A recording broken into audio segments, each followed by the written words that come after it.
to run back there and see if it's something. Yeah, hammer or something. Hammer? Hammer, money. That was on there good. Real good. You get it? Yeah, try that.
Well, first morning out.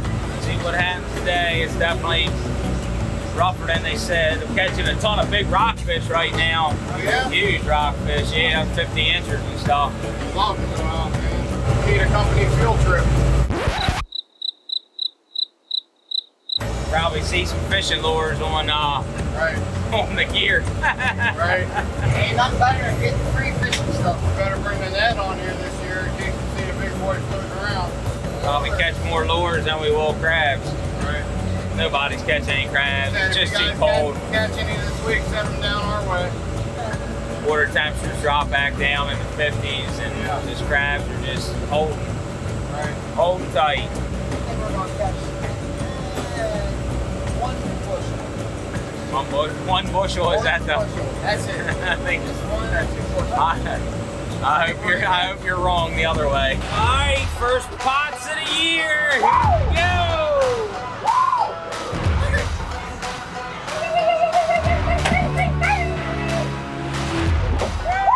First crab of the year.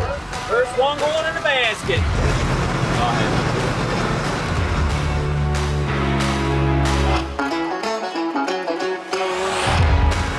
See a hawk out here, let me know.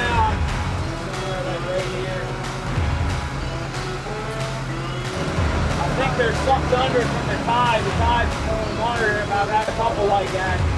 Wow. It was like this much underwater. Yeah, that's where we're at. All right, go ahead.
This is the catch of the day right here. A pine cone covered in barnacles and like coral, hard coral stuff, and we even cut mussels on there too.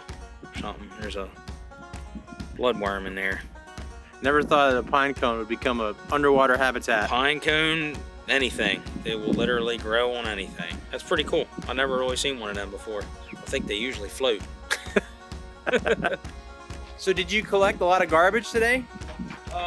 Some. There wasn't a whole lot that came up in the pots.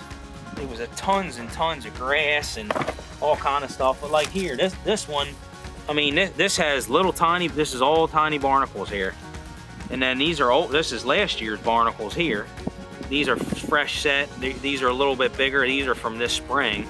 You have multiple sets. I mean, it tells you how salty the water is. I mean, the barnacle set is unbelievable. There's a sea squirt.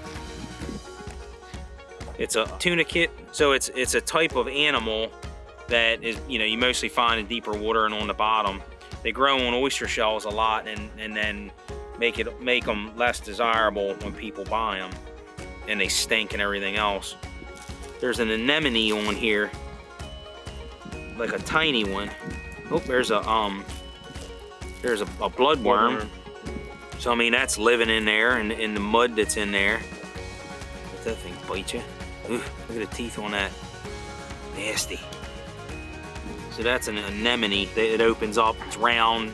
You know, they only get maybe the size of a pencil eraser or something. But there's a little bit less trash in the bay. Everything went pretty smooth. Cooker worked, power washer, colored, everything. You know. Burner worked. Next bag of crabs, not very many real big ones, but a lot of little stuff, small. More males than females, or yeah, mostly all males. is there something to that with the weather? Like just the males get out and about more? Up here, the females typically leave. They start heading down the bay in the fall. So any females that are left up here are just ones that haven't straggled down yet. So you get down probably Chesapeake Beach, Chop Tank, below there is where some of the females will winter over, and then they're on their way south to go spawn. I mean, we won't see many females until usually end of August, early September, after the big female shed. Is there any difference in taste between? No, I don't think there's any taste. Maybe you can tell, but a lot of people say they don't eat females, but if you've eaten a crab cake or you've eaten crab fluff or crab imperial, 90% of it is all females, big females, because they're the cheapest. Sell the males, you know, by the bushel, and then the females will get picked as crab meat. Yeah, this breaks down instead of the pot, and the aluminum or the zinc, it deteriorates instead of the pot. And with the aluminum, it's even better because the electrolysis eats this up before it even works on the galvanization or anything on the pot. So same like with the propeller, right? Same thing. Yep. Put the zinc, or I use aluminum on my propeller, my shaft, my strut, all that gets aluminum now. I've gone completely to aluminum. Zinc has cadmium in it. When they make the zincs, it has cadmium in it, which is a toxic, you know, heavy metal. And I suspect in the next how many years that they're going to be outlawed. You're not going to be able to use zinc anymore on boats and stuff. The guy that's making these aluminum ones is right in Annapolis. And that's what I've gone completely to, is aluminum. I've gotten away from zinc completely for cost, and then also efficiency of, you know, pots are going to last longer with the aluminum in them, at least where I've crabbed. This is an aluminum one here. You can see where it's wearing down. This is aluminum too, where it's really dissolving away. I start out with one big one, which is 2 small ones. And then every year we add a small one. I mean, I got pots that are 12 years old. The newer pots, the wire isn't as good. I don't know, steel or the galvanization, something's changed, and they just don't last as long. A lot of pots, you're only going to get probably 6 or 7 years out of them. Some of them don't even last that long. Probably go out one day next week, I guess. What the weather does, we got 50s and 30s overnight coming, and it's not crab weather. So let the pots sit a little bit, and hopefully get to them next week, start putting the rest of the gear over, and start fishing. Get to work.